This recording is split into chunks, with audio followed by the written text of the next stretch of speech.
This just in a breakthrough that could rewrite the lives of thousands.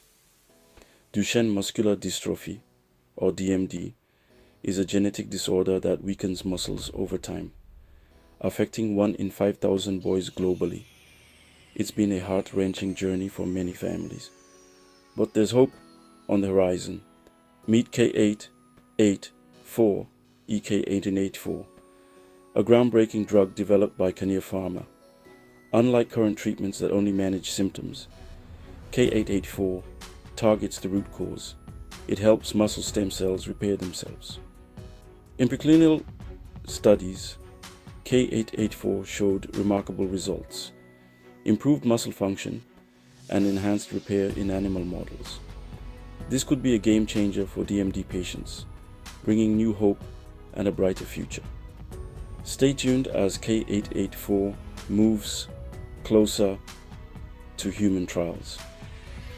This might just be the breakthrough we've all been waiting for.